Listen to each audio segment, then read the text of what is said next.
666 திருவெளிப்பாடு 13:18 புரிந்து கொள்ளும் ஆற்றல் கொண்டோர் அவ்விலங்குக்குரிய எண்ணை கணித்து புரிந்து கொள்ளட்டும். அந்த எண் ஓர் ஆளை குறிக்கும். 666 அர்த்தம். சரியான அர்த்தம் இன்னும் விவாதத்திற்குரியது. இருப்பினும் திருவெளிப்பாடு புத்தகத்தின் சூழலில் இது தீய சக்திகளுடன் தொடர்புடைய ஒரு எண்ணாக தெளிவாக உள்ளது. இது அநீதி, ஒடுக்குமுறை மற்றும் கடவுளுக்கு எதிரான கிளர்ச்சி ஆகியவற்றை குறிக்கும் ஒரு எச்சரிக்கையாக பார்க்கப்படலாம்.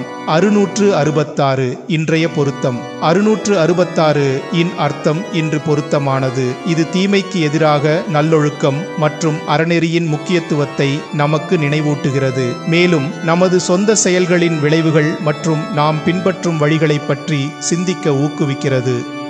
திருவெளிப்பாடு புத்தகம் எழுதுவதற்கு பல்வேறு காரணங்கள் இருந்தாலும் 2 இருக்கின்றன.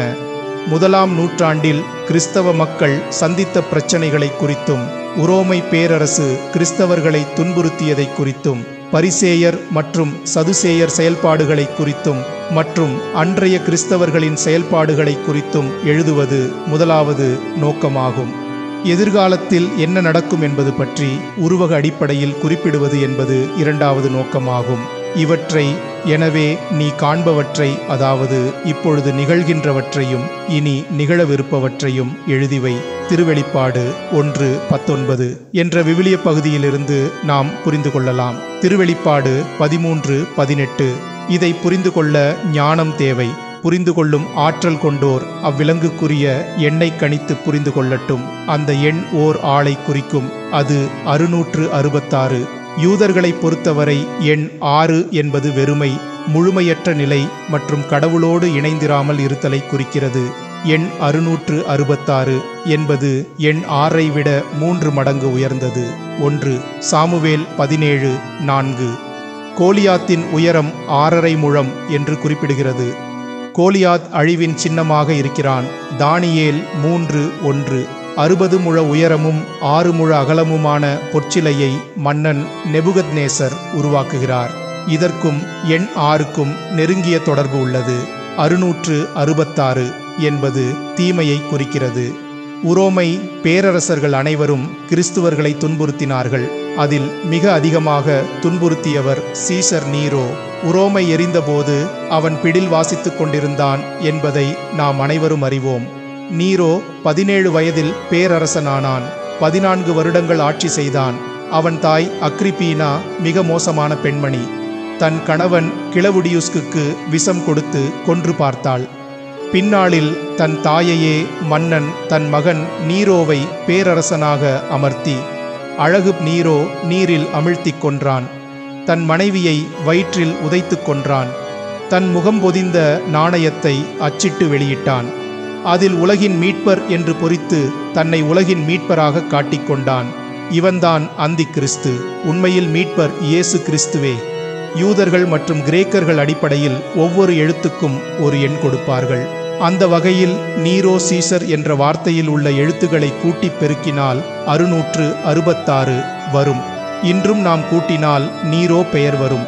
நீரோ வெளியிட்ட நாணயத்தை ஒருவர் ஏற்றுக்கொள்ளாவிட்டால் அவரால் எந்த பொருளையும் வாங்கவோ விற்கவோ முடியாது என்பதை நாம் இவ்வாறு அந்த விலங்கின் பெயரையோ அப்பெயருக்குரிய எண்ணையோ குறியாக இட்டுக்கொள்ளாத எவராலும் விற்கவோ வாங்கவோ முடியவில்லை.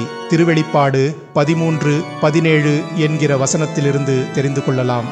திருவெளிப்பாடு 13:16 சிறியோர், பெரியோர், செல்வர், வறியவர், உரிமை குடிமக்கள், அடிமைகள் ஆகிய அனைவரும் அவரவர் வலக்கையிலாவது நெற்றிலாவது குறி ஒன்று இட்டுக் கொள்ளுமாறு செய்தது. யூதர்கள் வார்த்தையை கொண்டிருப்பர். நெற்றியில் அவர்கள் வழக்கமாக தங்கள் வலக்கையில் ஆண்டவரின் இறைவார்த்தையை எழுதியிருப்பார்கள்.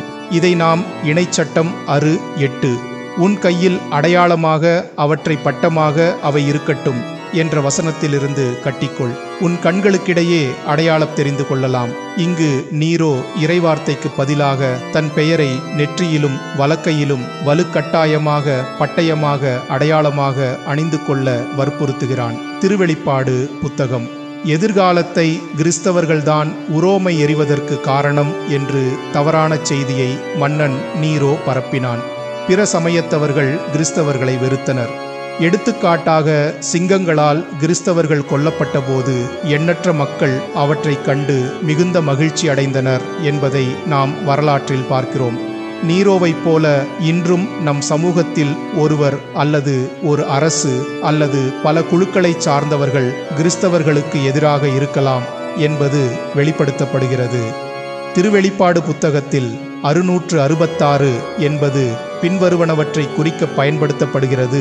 தீய சக்திகள். மிருகம் சாத்தானையும் அவனுடைய தூதர்களையும் குறிக்கிறது.